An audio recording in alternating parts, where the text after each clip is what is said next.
अस्सलाम वालेकुम dear students, welcome back to my YouTube channel physics की तलाश। और आज हम देखेंगे कि जो हमारे पास आप अक्सर देखते हैं कि जैसे बारिश होती है तो हमें आसमान के ऊपर एक रेनबो सी दिखाई देती है। तो हम यहाँ पे भी देख रहे हैं कि एक लाइट का स्पेक्ट्रम सा बना है, ये आप देख रहे हैं। इसमें आप अगर देखें ध्यान से तो आपको एक साइड पे रेड कलर नज़र आ रहा है, ये वाला, ठीक है, प्रोमिनेंट। और दूसरी साइड पे अगर हम जाएँ, रेड के साथ ही येलो है, फिर इसके बाद आई थिंक ब्लू कलर है, फिर ये वायलेट है, सो ऑन। अब इसमें देखें कि ये जो हमारे पास अब यहाँ पे आप देख सकते हैं कि एक साइड पे हमारे पास रेड कलर है और दूसरी साइड पे हमारे पास वॉयलेट है। इसके इन बिटवीन अगर देखें तो यहाँ पे येलो कलर भी है और थोड़ा सा हल्का सा ग्रीन कलर का शेड भी आ रहा है, फिर ब्लू भी है और ये वॉयलेट। अब ये इस चीज़ को हम ना नॉर्मली बोलते हैं कि हमारे पास लाइट का एक स्पेक्ट्रम है। अब ये ऐसे क्यों होता है? जो हमारे पास स्टूडेंट्स लाइट है, इसके अंदर 7 डिफरेंट कलर्स होते हैं। आप सिंपली ये कह सकते हैं कि जो लाइट है इसके अंदर 7 डिफरेंट वेवलेंथ्स होती हैं।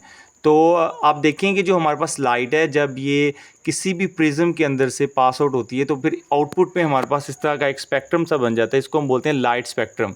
अब इसमें स्टूडेंट सबसे ज़्यादा जो वेवलेंथ है वो रेड कलर की सबसे ज़्यादा वेवलेंथ है। उससे कम वेवलेंथ हमारे पास येलो कलर की है।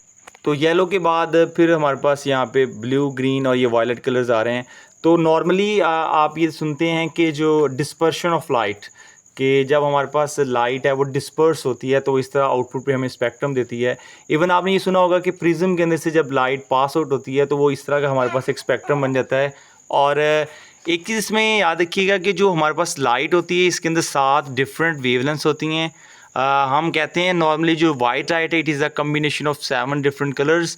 तो यहाँ पे आप देख रहे हैं पूरा स्पेक्ट्रम बना हुआ है जिसमें हमारे पास ये डिफरेंट कलर्स हैं। सबसे ज़्यादा स्टूडेंट जो वेवलेंथ है वो रेड लाइट की होती है और उससे कम वेवलेंथ ऑरेंज, ये सो ऑन, सबसे कम वेवलेंथ इस कलर की है।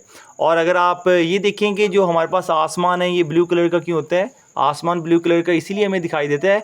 एक्चुअली में जो हमारे पास लाइट होती है वो एटमॉस्फेयर के अंदर जो पार्टिकल्स होते हैं, मॉइस्चर पार्टिकल्स होते हैं, उनके साथ जब लाइट आके स्ट्राइक करती है तो लाइट स्कैटरिंग करती है, जिसकी वजह से वो जो ब्लू कलर है वो ज़्यादा प्रोमिनेंट है। इस स्कैटरिंग को हम बोलते हैं रेले जीन स्कैटरिंग।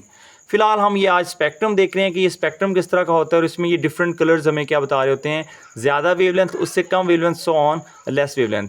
तो स्टूडेंट ये हमारे पास, इसको हम बोल सकते हैं, ये हमारे पास एक लाइट स्पेक्ट्रम है और ये प्रिज्म से हमें मिलता है ये लाइट स्पेक्ट्रम।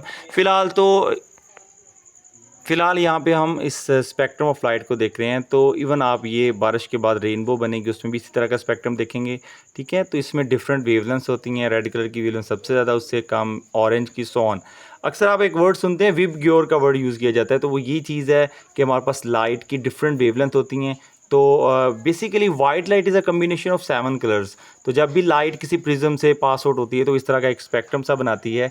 इसको हम बोलते हैं ये हमारे पास एक लाइट स्पेक्ट्रम है।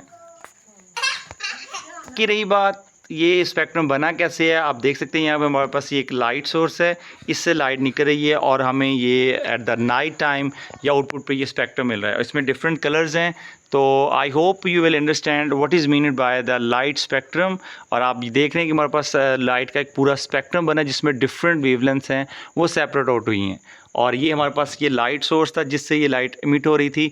उसके आगे हमारे पास स्टूडेंट डिस्पर्शन का फिनोमिनाज हो रहे हैं, स्कैटरिंग ऑफ लाइट हो रही है, जिसकी वजह से हमें ये आउटपुट पे ये वाला पैटर्न मिल रहा है जिसको हम बोलते हैं स्पेक्ट्रम ऑफ लाइट।